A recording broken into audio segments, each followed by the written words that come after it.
It's official, Mercedes were not sandbagging after all the conspiracy theories and all the talk around Mercedes coming into 2022 and whether their car would be at the front of the pack beginning the season. We've finally come to the realization that after 2 races, Mercedes find themselves in this weird limbo as the 3rd fastest car on the grid. The 2022 season already looks like it's basically over for Mercedes. George Russell obviously coming into the team, and we'll touch on him a little bit, but I feel like he just hasn't quite been able to deliver what he was expecting from this Mercedes car, and that's been generally down to the fact that his hopes of coming into a race-winning team have been crushed around him. That Mercedes car looks nowhere near winning a race at this moment in time, but Lewis Hamilton seems to be the most lost of the 2 drivers that we've got on the grid at the moment. A dismal qualifying performance in Saudi Arabia that we'll touch on later on, but coming off the back of the season last year, it was looking like Lewis Hamilton was going to come in, he was going to be revitalized, he was going to be understanding that, if he was going to be this 8-time world champion, he was going to have to prove it.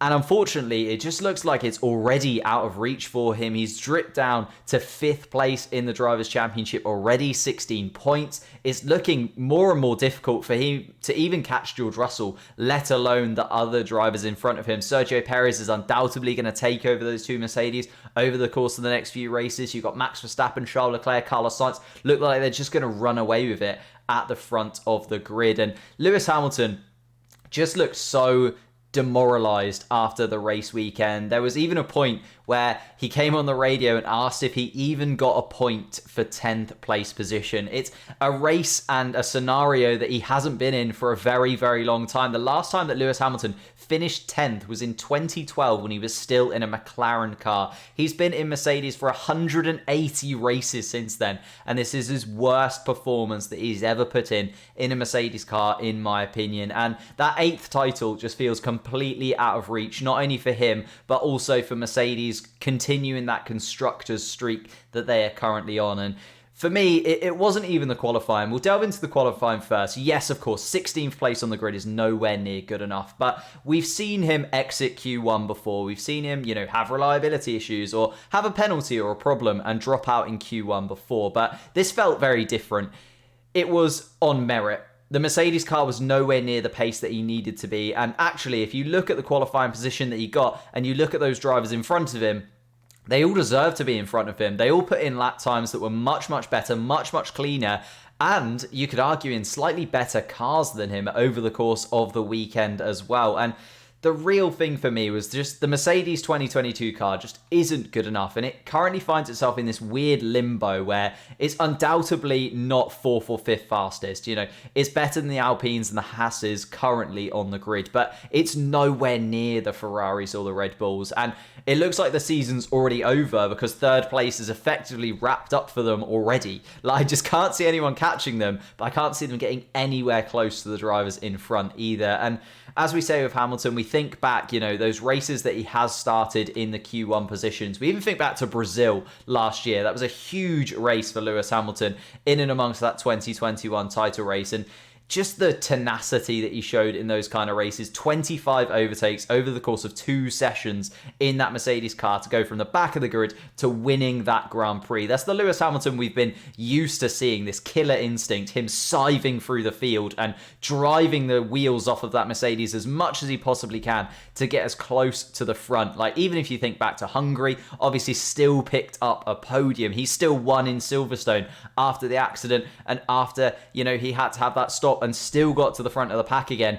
against a really quick Charles Leclerc on the day. We're used to this Hamilton that just does more, just gets that little bit further. But it was missing that. And the real killer for me was that final stint on the medium compound tyres.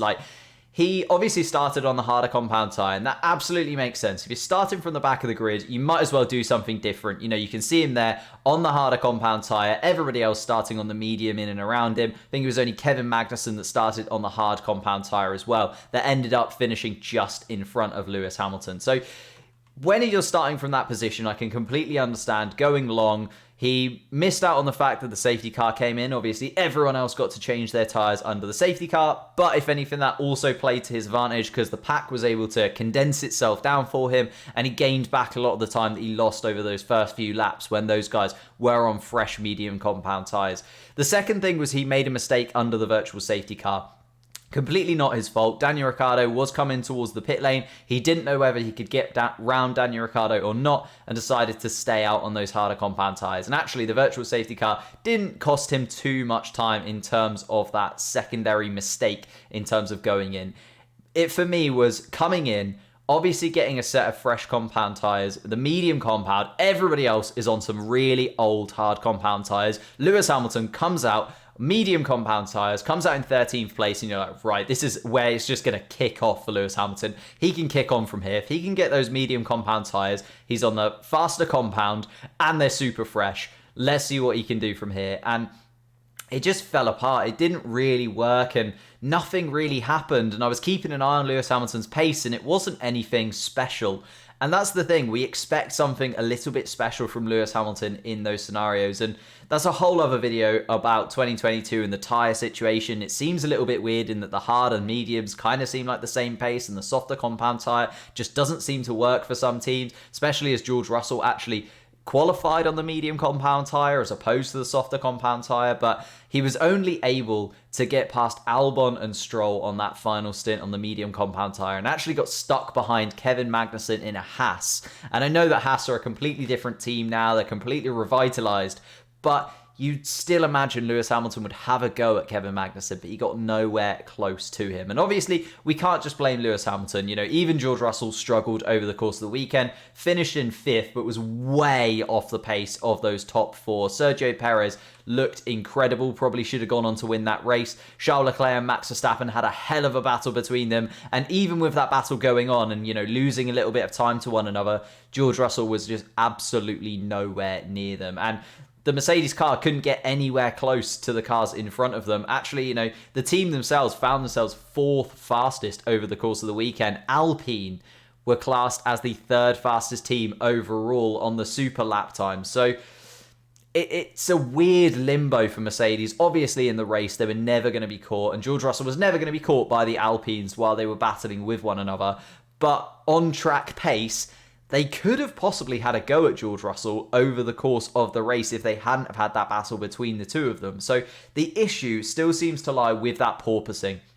They're really struggling to get over that as a team, and described as unacceptable by Toto Wolff. When your team is describing, when your team boss is describing you as unacceptable, these issues that they're having as unacceptable, it's got to be in real turmoil for the team. Like, we see Toto Wolff, and generally Toto Wolff is the kind of guy that revitalizes Mercedes, brings them together and pushes them forward. You know, he's the driving force behind Mercedes' success, in my opinion, and he just seems completely dejected, as well as Lewis Hamilton at this moment in time. The car is running incredibly high, and they're having such issues with their tyre management and their rear wing as well. They even had to revitalize the rear wing for this session. They didn't have a Saudi Arabian rear wing until the Saturday, and it was really strange to see Mercedes in this weird balancing, and not to mention the fact that the Mercedes power unit has absolutely dropped off a cliff. Like, if we just look at the Drivers' Championship, if you look at the bottom there, it is all Mercedes powered cars. Lando Norris, George Russell and Lewis Hamilton,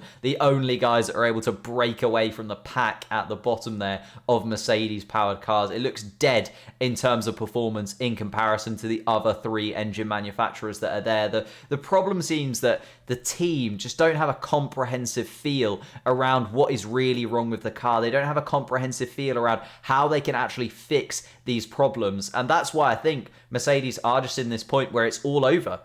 It's over before it started. It's the end of the season before it's even really begun. I think they're just in a place where it's damage limitations for them. It's hold on to 3rd place. It's pick up as many podiums and points as you possibly can. Maybe sneak a win when a Ferrari and a Red Bull has problems. You know, we're looking at that first podium for Lewis Hamilton last weekend, and it was because there was a problem. It was, you know, because both Red Bulls dropped out of the race. It was not on pace. It was not warranted.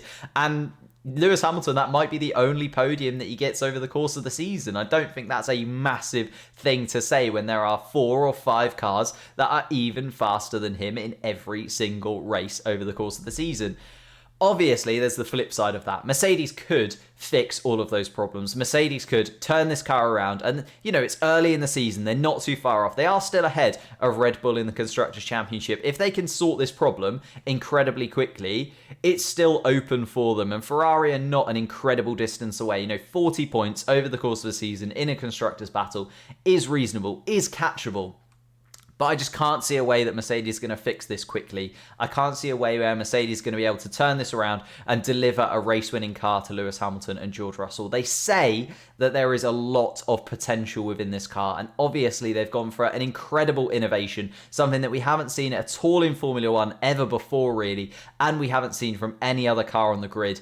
But it just really hasn't worked for them right now, and it doesn't look like it's going to work for them for a considerable time. But I'd love to know your thoughts in the comments down below. Is it over before it even began for Mercedes this season? Or can they find something special? Can they turn it on? Or should they be looking backwards at Alpine and thinking, we just need to keep ourselves in front of those guys as much as we possibly can? Thank you guys so much for watching. If you've liked this video, please do leave a like. If you like this channel, subscribe for more Formula One content. And I will see you next time.